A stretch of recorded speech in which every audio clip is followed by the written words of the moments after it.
Good morning, good day, all of you. I hope all of you are well and fine at home. Okay, now today I am studying with the next part of the demand. Demand ke next part, whatever the remaining, I am going to teach you today. Now the first thing is that just I want to recap whatever I taught in my previous lecture. What we have learned still now. What is demand? Demand means when a consumer willing to purchase a commodity at a given price, at a given quantity, at a given price, at a given period of time is called demand. Now what is law of demand? Law of demand states that there is an inverse relations between the price and the quantity. There is an inverse relation between the price and quantity. Price और quantity के बीच एक inverse relations होते हैं, उसी को बोलते हैं law of demand. Now next the demand functions. As we have studied demand functions में क्या पढ़े ना, what we have studied in the demand functions. Demand functions में आप लोग पढ़े D is equal to functional price. ठीक है, price. Demand functions says that it has a functional relations with the price related goods, income of the consumer, some other determinants whatever is there. ये demand के साथ इनकी जो relations है, ये कैसी रिलेशन है? Functional relations. डिमांड के साथ प्राइस का एक फंक्शनल रिलेशंस है. डिमांड के साथ आपके कंज्यूमर का एक इनकम के बेसिस में एक फंक्शनल रिलेशंस है. Means demand function states that demand depend on the price, demand depend on the price related good, demand depends upon the income of the consumer, demand depends upon the taste and preferences, demand depends on the future expectations, demand depend on the population, demand depend on season and weather. So this is defined as a demand functions. And these factors are considered as a determinants, means the indicators of demand. Demand को कौन indicate करते? Price indicate कर देते हैं. अगर price ज्यादा है demand कम होगा, प्राइस कम है तो डिमांड ज्यादा होगा. Price related goods, as I told you, there is two types of price related goods. एक होते हैं सब्स्टिट्यूट, जैसे चाय के बदले में कॉफी, और एक होते हैं कॉम्प्लीमेंट्री. दोनों को मिला के हमें जो मिलता है that is called the complementary goods. Next what है? इनकम के बेसिस में क्या है? इनकम एक डिटरमिनेंट्स होते हैं, वो बता देते हैं डिमांड कितना होना चाहिए. क्या बोला हूं? इनकम आपको बता देते हैं आपकी डिमांड कितना होगा. कैसे इनकम बता देते हैं ना? Suppose take it for example, when my income is less I will start using more and more what type of goods? Na, inferior goods. When my income will raise, I will start using more and more normal goods. As I given you one example, when my income is less, I used to use the toned milk, is it clear, which is cheap in price, which is cheaper, is it? When my income raises, is it clear, I start using cream milk. मैंने ज़्यादा से ज़्यादा cream milk use करना चालू किया. तो income is one of the determinants of the demand. Season and weather. बरसात में हम लोग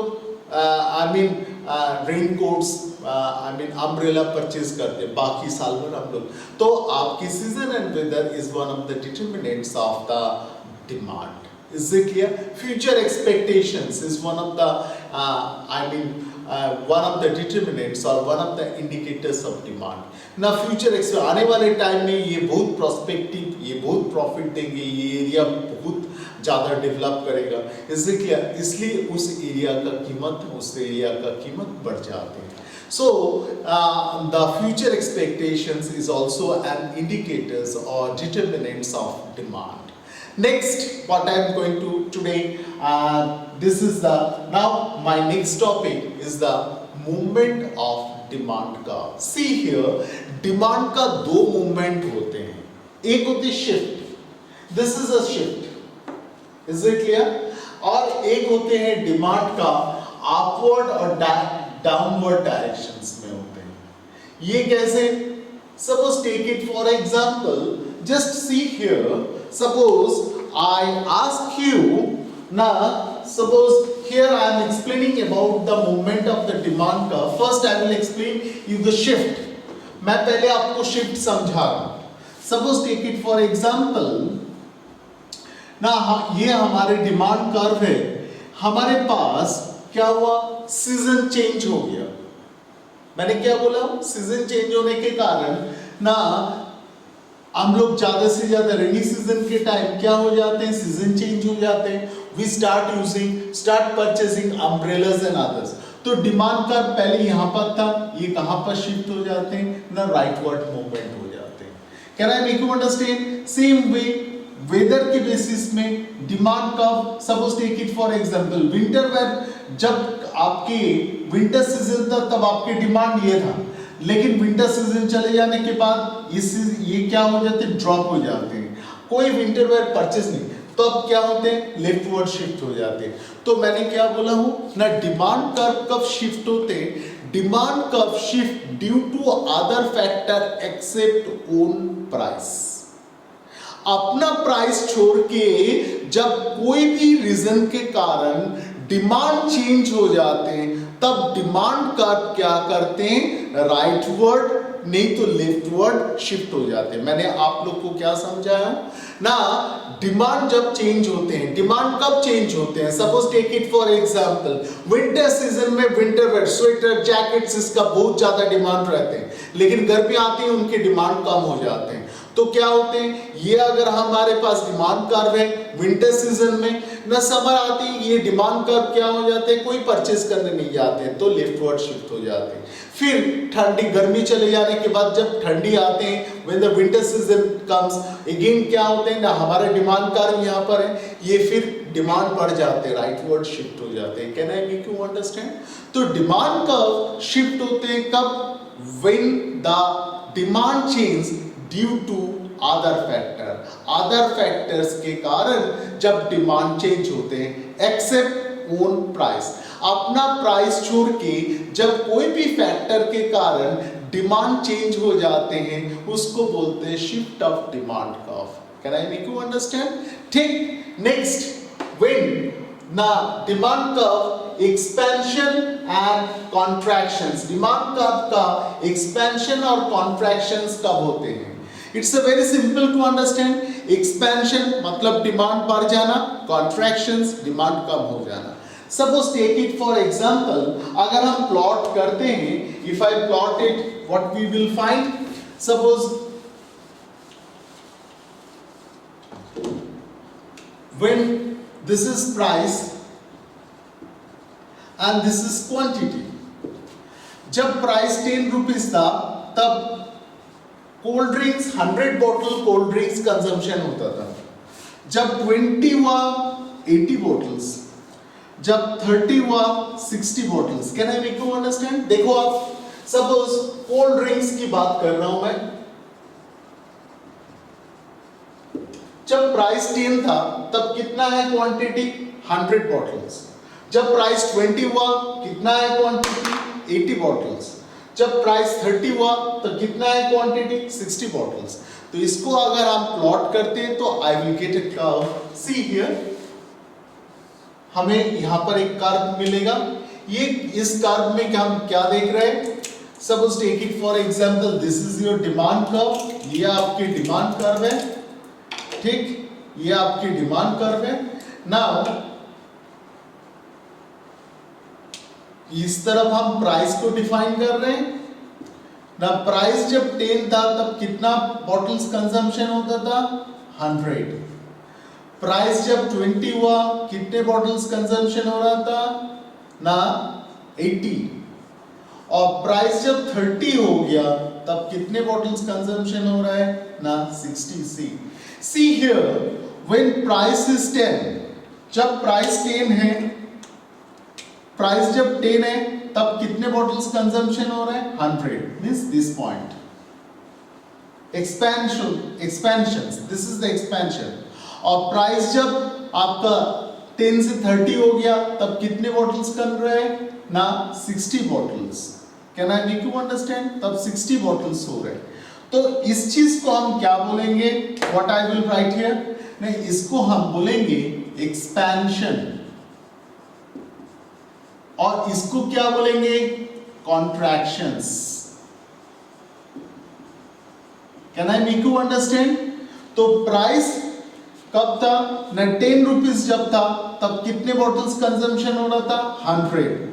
प्राइस जब 30 हुआ कितने बॉटल कंजम्पशन हो रहा है? 60। तो देखो यहां पर जब 10 था हमारा एक्सपेंशन हुआ, जब 30 हुआ तब हमारा कॉन्ट्रैक्शंस हुआ।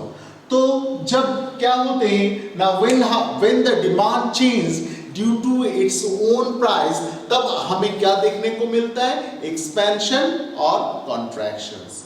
Can I make you understand? इसको क्या बोलते हैं? This is called when due to other factor, this is called change in demand। क्या बोलते हैं? जब other factors के कारण except on price जब डिमांड चेंज होते हैं उसको बोलते हैं चेंज इन डिमांड। और जब क्या होते हैं चेंज इन क्वांटिटी डिमांड कब बोलते हैं? Quantity, see here quantity demand. Change in quantity demand कब होते हैं? See here change in quantity demand. Change in quantity demand, change in quantity demand कब होते हैं? Due to own price. अपने प्राइस के कारण जब डिमांड चेंज हो जाते हैं उसको क्या बोलते हैं? Change in quantity demand due to own price. अपने प्राइस के कारण डिमांड जब चेंज हो जाते हैं उसको क्या बोलते हैं? Change in quantity. जब प्राइस के कारण डिमांड चेंज हो जाते हैं उसको हम शिफ्ट नहीं बोलते, उसको क्या बोलते हैं? Upward movement, downward movement means the expansion and contractions. क्या बोलते हैं? अपने प्राइस के कारण डिमांड जब चेंज होते हैं तब हम क्या देखते हैं? एक अपवर्ड मूवमेंट होते हैं, एक डाउनवर्ड मूवमेंट होते हैं, जिसका दूसरा नाम मतलब expansion and contractions. Can I make you understand? So what we have studied today, आज हम लोग पढ़े हैं movement of demand curve. Demand curve कैसे मूव करते हैं, डिमांड कर्व मूव करने के तरीका क्या है। डिमांड कर्व का दो मूवमेंट होते हैं, एक होते हैं शिफ्ट और दूसरा एक्सपेंशन एंड कॉन्ट्रैक्शन। शिफ्ट कब होते हैं? जब अपने प्राइस छोड़ के एक्सेप्ट ओन प्राइस, अपना प्राइस छोड़ के जब डिमांड कर्व मूव करते हैं तब क्या उसको क्या बोला जाते हैं ना? Movement of demand curve due to other factors, उसको बोला जाता है change in price, change in demand. क्या बोलते हैं उसको? Change in demand. इसमें प्राइस के द्वारा इन्फ्लुएंस नहीं होते हैं। Do you understand? प्राइस को छोड़ के किसी भी फैक्टर के कारण डिमांड चेंज हो जाते हैं उसको बोला जाते हैं चेंज इन डिमांड। और प्राइस के कारण ड्यू टू ओन प्राइस, अपने प्राइस के कारण जब डिमांड चेंज हो जाते हैं उसको बोलते हैं एक्सपेंशन, कॉन्ट्रैक्शन, उसको बोलते हैं change in quantity demand. So there is a difference between change in demand and change in quantity demand. Change in demand refers to demand change due to other factor except own price. Change in quantity demand refers to demand change due to the price. Now my next topic is the reasons to the law of demand. Law of demand का reasons क्या है? What are the reasons? Now see here, in explaining the reasons of a law of demand, first we need to understand what is that law of diminishing marginal utility. Now here comes the questions, why the law of diminishing marginal utility? Now just listen what I am saying. Is it clear? Now मैंने law of diminishing marginal utility जब आपको explain किया था, मैंने बोला था आप बाहर से आए हो, you are very feeling very thirsty, you ask your at home to someone to give me a glass of water. आप एक ग्लास पानी पीने के बाद क्या हो जाते हैं? आपका प्यास थोड़ा सा कम हो जाता है, आपका सेटिस्फेक्शन लेवल कम हो जाते हैं। तो आपने जब फर्स्ट ग्लास पानी पिए थे आपका 5 यूटिल्स आपको याद होगा, आपने 5 यूटिल सेटिस्फेक्शन मिला था, you derive the 5 यूटिल satisfaction. When you go for the second glass, when you consume second glass of water, and so what happen? Your utility goes on decreasing. आपको समझ में आ रहा है ना? आपने जब सेकंड ग्लास पानी पी रहे हो, आपका यूटिलिटी कम होते जा रहा है. आप if you take third glass of water, utility again it will decrease. Can I make you understand? So what I am saying, just listen. As we consume more and more unit of a commodity, our utility goes on decreasing. जैसे हम लोग ज़्यादा से ज़्यादा कोई भी एक goods को कंज्यूम करते रहते तो उसका यूटिलिटी कम होते जाते रहे. Can I make you understand? तो same way, suppose take it for example, you went to the market to purchase a cauliflower. Is it clear? The seller said that जो 20 रुपीज ईच विल 20 रुपीज. ठीक है, तो again that seller जो सब्जी बेचने वाला होते हैं, he told ask, he request you, sir एक और ले लीजिए. तो आपके लिए एक गोभी जो था that gives you maximum satisfaction, तो आप क्या बोलोगे? चलो कम कर दो, 2 दे देते हैं, एक को 20, 2 अगर लो ले देना है तो हम आप I will pay you less, means आपको 30 रुपीज में 2 गोभी देना है. आप लोग यहाँ पर देखो, जो उनके लिए जो एक यूनिट कंज्यूम लेने के बाद वो दूसरी यूनिट तभी खरीदेंगे जब उनको सस्ते में मिलेंगे. Can I make you understand? मैंने क्या बोला ना, एक गोभी खरीदने के बाद आप दूसरे गोभी तभी खरीदोगे जब आपको कम कीमत में मिलेगा, सस्ते में मिलेगा. Can I make you understand? तो इसमें क्या हो रहा है ना, आपके प्राइस कम होने के कारण आपके डिमांड बढ़ रहा है. प्राइस कम होने के, एक कितना था? 20 rupees. 1 cauliflower cost 20 rupees. You will take another one, you will purchase 2 when it will be available at 30 rupees. आपको समझ में आ रहा है? तो प्राइस कम होने के कारण आप ज्यादा एक क्वांटिटी, एक यूनिट मोर परचेज करोगे. It support to the law of demand. Law of demand states that if price decrease, quantity increases. So law of diminishing marginal utility support to the law of demand. This is one of the reason of demand. Can I make you understand? Next, substitution effect. Substitution effect क्या होते हैं ना? Suppose take it for example, मैंने example substitution effect में मैंने आपको बोला था, I have explained you, when tea, price of tea increases, चाय की कीमत बढ़ जाती है, तो क्या होते? प्राइस अगर इंक्रीज होते, क्वांटिटी डिमांड क्या होगा? कम हो जाएगा. एग्जैक्टली. प्राइस अगर बढ़ते तो क्वांटिटी डिमांड क्या होते? फॉल होते. तो चाय के प्राइस बढ़ गया तो चाय की क्वांटिटी डिमांड क्या होगा? कम हो जाएगा. If we consider the substitute good like coffee, उनके प्राइस में कोई चेंज नहीं है, the people will shift to coffee, क्योंकि उसके प्राइस में कोई चेंज नहीं है. तो देखो यहाँ पर, जस्ट यहाँ see it carefully, price increase होने के कारण डिमांड फॉल हो गया. It support to the law of demand. The people will shift to the coffee. Is it clear? If the price of the coffee is same. Can I make you understand? Clear? चलो चाय P के क्या करते हैं? चाय इतना महंगा हो गया, कॉफी पी लेते हैं. Can I make you understand? तो substitution effect also support to the law of demand. Next, income effect. How income effect? यहाँ पर एक कॉन्सेप्ट आते हैं. Here there is a concept that is a real income. I will explain you what is real income.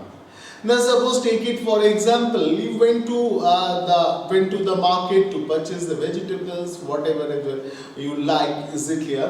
You ask him, okay, in the last week when you went to the market, you purchased a cabbage and it cost 20. Is it clear? Now in the next, this Sunday you went to the market and you purchased another one cabbage. Now it cost 10 rupees. तो last Sunday आपने कितने? 20 rupees you spent to purchase a cabbage, and this Sunday you spent only 10 rupees. तो आपका 10 rupees का बचत हो रहा है, आपका रियल इनकम बढ़ रहा है. तो real income, this is considered as a real income. पहले 20 रुपया में मिलता था, अभी क्या हो रहा है ना, प्राइस कम होने के कारण आपके रियल इनकम जनरेट हो रहा है, आपके रियल इनकम बढ़ रहा है. Can I make you understand? तो आप क्या करोगे, आप ज़्यादा क्वांटिटी कोई भी कमोडिटी आप परचेज करोगे क्योंकि आपके रियल इनकम बढ़ गया है। Can I make you understand? Suppose take it for example ना, आपके घर की इलेक्ट्रिसिटी बिल आते हैं 2000, गवर्नमेंट ने रिड्यूस कर दिए, नहीं वो आपको 500 में आ जाते हैं, तो 1500 के आपकी इनकम बढ़ गया, आपका ज़्यादा आपके हाथ में पैसा है, तो आप क्या करोगे, maybe you will spend more, आपके कंजम्पशन बढ़ जाएगा दूसरे प्रोडक्ट में। Can I make you understand? This is consider as a real income. तो income effect is also one of the reason of demand. जैसे आपका अगर रियल इनकम बढ़ते हैं तो आपका परचेजिंग, आपके डिमांड, कोई भी प्रोडक्ट का डिमांड बढ़ जाते हैं। Can I make you understand? Next, additional consumer. Additional consumer कैसे? Suppose take it for example, you know that BMW, Mercedes is a very costly car. Now suppose take it for example, है ना, suppose the Mercedes car start from the price range of 50 lakhs. तो Mercedes ने अभी ये recession चल रहे हैं, it reduced the prices to 20 lakhs. Is it clear? 20 lakhs में आ गया है, 50 lakhs था, वो क्या किए हैं 20 lakhs में। They plan to purchase a Toyota car which is around 20 lakhs or something like that. Is it clear?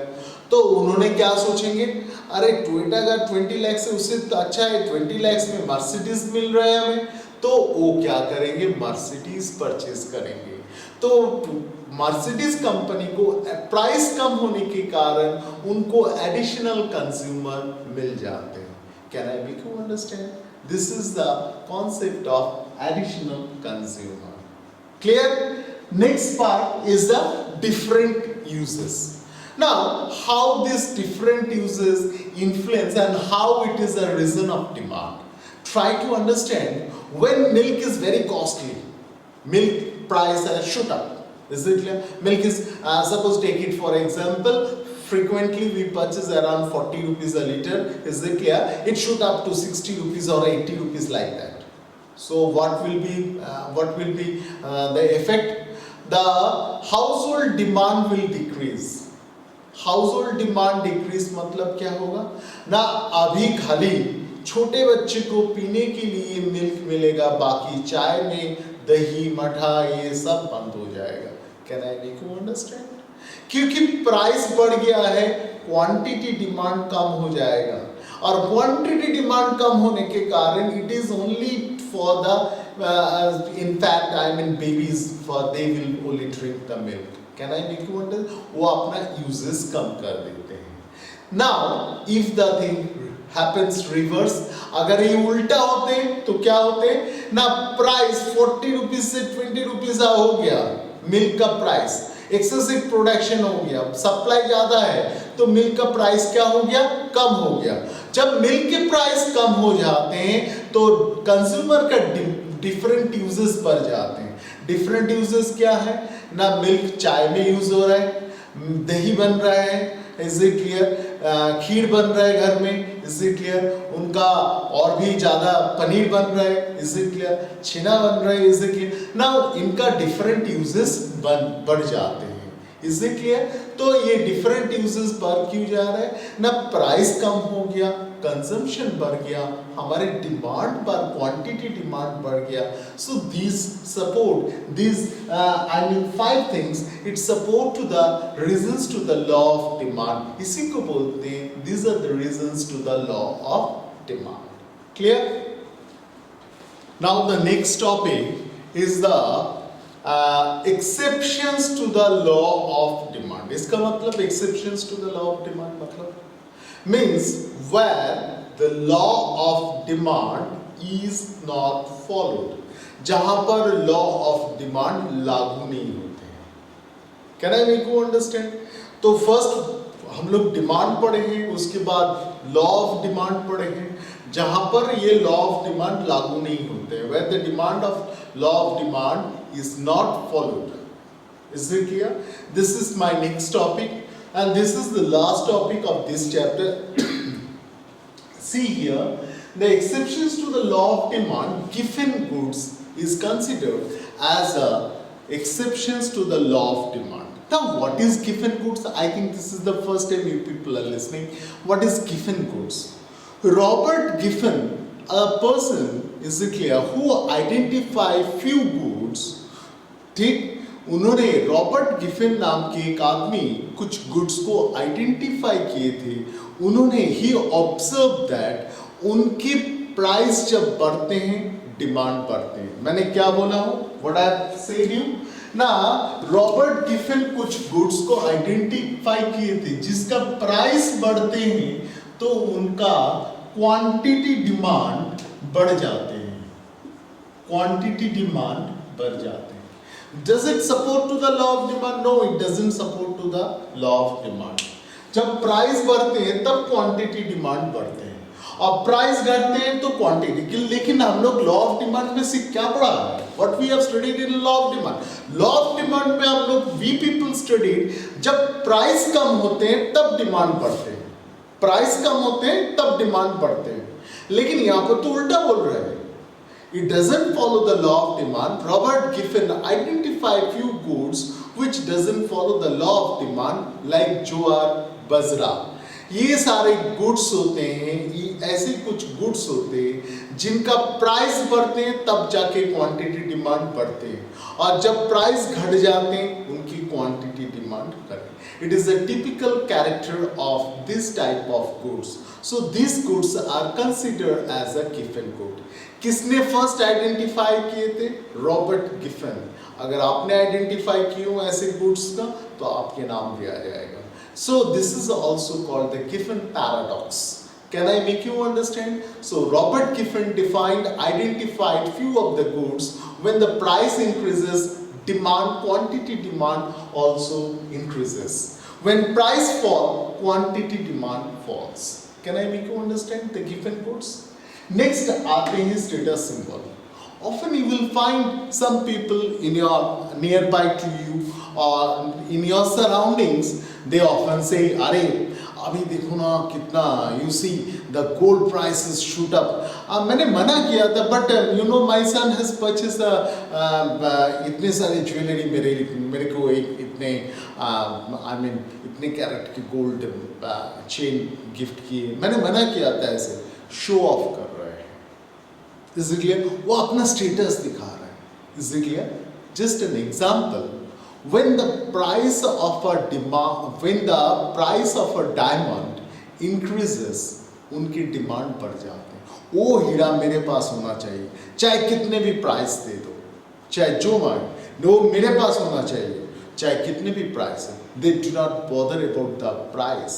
Here, they want to show the status symbol. जो मेरे पास है वो किसी के पास नहीं है.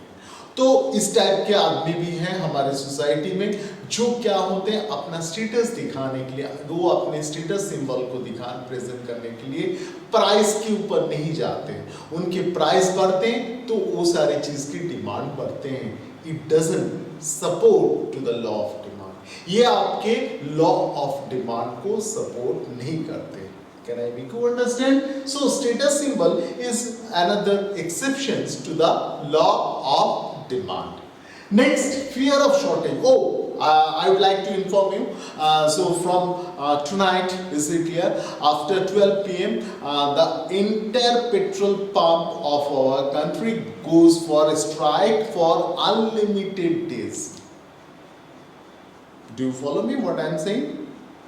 आज रात को 12 बजे के बाद आपके सारे जो पेट्रोल पंप है सब बंद हो जाएगा. तो what the people will do? Everyone will start purchasing more quantity. Is it clear? तो अगर 80 रुपीस जा रहा है तो बोले भाई 10 रुपया ज्यादा ले ले, मेरे को ज्यादा. तो if people start paying more to purchase more quantity, क्या हो रहा है? Do it follow the law of demand? No, it doesn't follow the law of demand. Price ज्यादा दे के ज्यादा क्वांटिटी परचेज करें. This is called the fear of shortage. कल से अगर पेट्रोल नहीं मिला तो हम प्रॉब्लम में आ जाएंगे. हमें तो रोज काम पे जाना है. Is it clear? तो ये fear of shortage के कारण हम लोग क्या करते हैं ना, हम लोग fear of shortage के कारण ज्यादा प्राइस दे के ज्यादा क्वांटिटी परचेज कर लेते हैं. Can I make you understand? As I told you, economics is a science. This is not like the physics and chemistry. It is a behavioral science. Is it clear? Now, insan, people, the society, the people, we people used to act in this way. This is we study in economics. ये सारी चीजें हम पढ़ते हैं economics में. Can I make you understand? So, fear of shortage is another exception to the law of demand. Please keep in mind, ऐसे कोई बात नहीं है. 12 बजे के बाद भी आपको पेट्रोल, सारे पेट्रोल पंप खुला है. Is totally normal things. Don't take it as a hard and fast rule. I'm just make you understand the fear of shortage. तो ये fear of shortage is one of the reason to the exceptions to the law of demand. Next आते हैं ignorance. Ignorance is equal to आपको पता नहीं था इसलिए आप ज़्यादा प्राइस पे कर रहे हो. क्या बोला हूँ? आपको पता नहीं था आपने. Oh, ignorance. Is it clear? Ignorance. Suppose take it for example. Now in Rajasthan, one particular typical type of marble, Makrana marble बोलते हैं. Is it clear? तो that is a very costly, I think so. तो किसी ने बोला वही Makrana marble को बोले इटालियन मार्बल और कोई बहुत कॉस्टली मार्बल. तो आप नहीं जानते हो, आप क्या करते हो ना, ज़्यादा प्राइस पे करके ज़्यादा क्वांटिटी परचेस करने. This is ignorance is one of the reason और one of the exception to the law of demand. आप इग्नोरेंस के कारण आप ज़्यादा प्राइस दे रहे हो. Clear? Next, fashion related goods. ना शाहरुख खान ने एक पर्टिकुलर चश्मा पहने थे, शाहरुख खान ने एक टोपी पहने थे, ऋतिक रोशन ने एक ऐसे एक टी शर्ट पहने थे.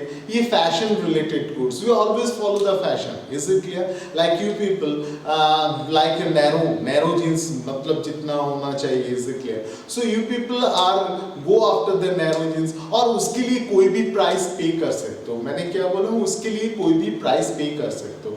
Suppose take it for example, कोई कैप ले लो, कोई सनग्लास ले लो. तो फैशन रिलेटेड गुड्स क्या होते हैं, वो it doesn't follow the law of demand. उनका प्राइस अगर ज़्यादा है वो क्वांटिटी भी ज़्यादा बिकते हैं. Is it clear? So fashion related goods is one of the example और one of the exceptions to the law of demand. Next हम आते हैं क्या, change in weather. Change in weather, weather change होने के साथ साथ क्या होते हैं, it is also one of the exceptions to the law of demand. Now, if you go to purchase the winter wear, you will may purchase the shopkeeper to clear for the stock. Maybe आपको कम दाम में दे देंगे. लेकिन winter wear कब खरीदने जाते हैं ना, विंटर टाइम में, विंटर सीजन में. तब जब आप परचेस करने जाते हो प्राइस बढ़ जाते हैं, आपका क्वांटिटी डिमांड भी बढ़ जाता है. बरसात में आपके प्राइस बढ़ जाते हैं, आपके क्वांटिटी डिमांड भी बढ़ जाते हैं. So these are the exceptions to the law of demand. These are considered as the exceptions to the law of demand. Clear? इसको बोला जाते हैं law of demand का exceptions. ठीक, मैं एक बार रिकैप कर रहा हूँ, आप लोग सुनते रहिए. Is it clear? तो फर्स्ट मैंने क्या बोला, गिफन गुड्स. रॉबर्ट गिफन नाम के एक आदमी फर्स्ट गुड्स को आइडेंटिफाई किए थे, जिस गुड्स का प्राइस बढ़ने से उनकी डिमांड बढ़ जाती है. Next, status symbol. कुछ people, some peoples, is it clear ना, पर उनके like example is the diamond. When it price rises, demand quantity demand also rises. So to show the status of the fear of shortage is one of the exceptions to the law of demand. Exceptions to the law of demand. ना price तब जब हमें पता चलते कल से नहीं मिलेगा, तो due to fear of shortage we are ready to buy more quantity at higher prices. So this is one of the reasons to the law of demand. Next come to the ignorance. Ignorance is one of the, due to ignorance you pay high prices, you purchase more quantity. Next, fashion related goods, you understand, is it clear, you people very well. Now you were influenced by the fashions, you are ready to pay the money, more money for the more quantity demands. Change in weather is another exceptions to the law of demand. जैसे weather change होते हैं, आप ज़्यादा price दे के ज़्यादा quantity purchase करते हो. These are the exceptions to the law of demand. Clear? Next, हम रिकैप करते हैं. उसके पहले शुरू से एक बार बोल रहा हूँ, इससे क्या है, try to understand. Demand means, what is demand? Demand means when a consumer willing to purchase a commodity at a given price, at a given quantity, at a given period of time is called demand. What is law of demand? Law of demand states that there is an inverse relations between the price and quantity. किसके साथ?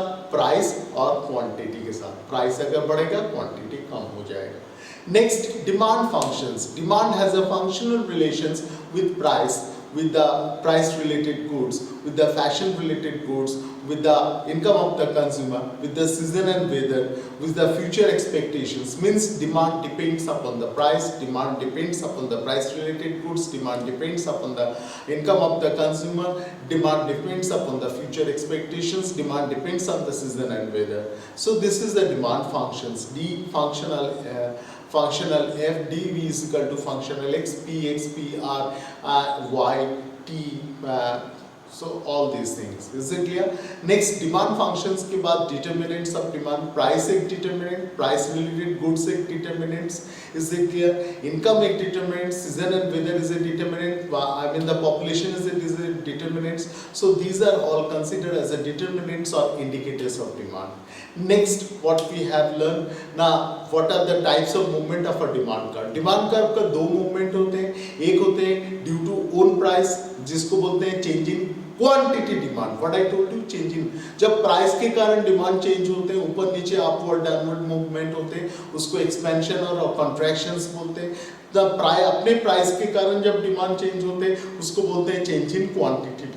और when the demand changes due to other factor, दूसरे कोई factor के कारण demand change होते हैं तो उसको क्या बोलते हैं, change in demand. Can I make you understand what is change in demand, what is change in quantity? Change in demand due to other factor except on price. Change in quantity demand, demand change due to its own price, अपने price. इसमें expansion contractions होते हैं, इसमें shift होते हैं. किसमें shift होते हैं? चेंज इन डिमांड में. एक्सपेंशन कॉन्ट्रैक्शंस किसमें? Change in quantity demand. Can I make you understand? Next, what are the reasons of demand? Reasons of demand पे हमने क्या पढ़े? Law of diminishing marginal utility. ना as we consume more, तो आपको क्या होगा? आप एक यूनिट परचेस किए हो कोई भी कमोडिटी, आप दूसरी यूनिट तभी परचेस करोगे जब आपको सस्ते में मिलेगा. So it support to the law of demand. Is it clear? Substitution effect, it support to the law of demand. ना चाय के प्राइस बढ़ने के कारण चाय की कीमत कम हो जाते हैं तो we shift to the coffee. Consider coffee's price में कोई चेंज नहीं है. Is it clear? चाय पी के क्या होगा, चाय इतना महंगा, चलो कॉफी पीते हैं. Substitution effect, real income increase हो जाते हैं, प्राइस कम होने के कारण आपके रियल इनकम मिल जाते हैं, बढ़ जाते हैं. This is one of the reasons to the law of demand. Additional consumer, ना as I told you Mercedes Benz is it clear, जो 50 लाख से चालू होते हैं वो अपना प्राइस 20 लाख में लेके आते हैं. उसके कारण जो टोयोटा में जा रहे थे, दूसरे कार में जा रहे थे, is it clear, they also start purchasing Mercedes. That is the price कम होने के कारण उनको एडिशनल कंज्यूमर मिल जाते हैं. Different uses, is it clear. जब प्राइस मिल्क, जब शॉर्ट मिल्क के प्राइस जब शूट अप होते हैं, जब ज़्यादा हो जाते हैं, खाली बच्चों के पीने के लिए दूध यूज होगा, लेकिन मिल्क के प्राइस जब कम हो जाते हैं, दूध, दही, खीर, मठा सब कुछ बन रहा है, पनीर बन रहा है, इज इट क्लियर, तो डिफरेंट यूजेस बढ़ जाते हैं. Can I make you understand? So it support to, these are the reasons to the support to the law of demand. Now law of demand कहाँ पर फॉलो नहीं होते हैं? What are the exceptions? As I told you, Giffen goods, Robert Giffen नाम के एक आदमी first goods को आइडेंटिफाई किए थे जिन गुड्स का प्राइस बढ़ने के कारण क्वांटिटी डिमांड बढ़ जाते हैं. उसके बाद क्या होते हैं? गिफन गुड्स के बाद स्टेटस. कुछ आदमी होते हैं अपना स्टेटस दिखाने के लिए, अपने सिंबल से अपने स्टेटस दिखाने के लिए क्या होते हैं ना, वही हीरा मुझे चाहिए चाहे कितने भी प्राइस, तो प्राइस हाइक होने के साथ साथ क्वांटिटी डिमांड बढ़ जाते हैं. Fear of shortage is one of the another exception. चाहे प्राइस बढ़ जाए, कल से नहीं मिलेगा, तो we are ready to pay more price and to purchase more quantity, stock करना चालू कर देते हैं. This is one of the exceptions to the law of demand. And ignorance के कारण हम ज़्यादा क्वांटिटी परचेज करते, ज़्यादा प्राइस देंगे. नेक्स्ट, फैशन रिलेटेड, मुझे वही चश्मा चाहिए, मुझे वही कैप चाहिए जो शाहरुख खान ने भी पहने थे, तो फैशन रिलेटेड गुड्स हम लोग क्या होते हैं, we are influenced by the fashion. इसके कारण क्या होते हैं ना, हम लोग ज़्यादा प्राइस देके वही क्वांटिटी पर ज़्यादा परचेज करते हैं. Change in weather, weather change होने के कारण भी हमारे डिमांड इन्फ्लुएंस होते हैं. वेदर चेंज होते हैं हैं, जैसे गर्मी आते हैं, समर टी शर्ट्स वगैरह हम लोग ज़्यादा यूज़ करते हैं, विंटर सीजन आते हैं तो हम लोग विंटर वेयर ज़्यादा परचेज करते हैं। इट ऑल्सो उस टाइम प्राइस भी बढ़ जाते हैं, क्वांटिटी डिमांड भी बढ़ जाते हैं। So these are the exceptions to the law of demand. इसके बाद हम पढ़ेंगे elasticity of demand. Elasticity of demand में क्या है ना, elasticity of demand is nothing, ठीक है, आप एक ब्रेन में आप इनपुट्स दे दो, elasticity of demand is simply an indicators, वो बता देते हैं ना कितना क्या कंज्यूमर का कैसे क्या बिहेव होगा। Is it clear? जैसे suppose take it for example ना, what happen if you want to fix a nail here, अगर आप यहाँ पर एक नेल फिक्स करना चाहते हो, what you need a hammer. If you want to measure the temperature of your body, what you need? A thermometer. If you want to suppose measure the height of your brother, what you need? You need a tape. Is it clear? So these are considered as the tools. Same way, elasticity of demand is simply nothing. It is a tool to measure how the consumer responds with increase and decrease in prices. Till then, thank you. Please be safe, है ना? Wish you all the best. Thank you.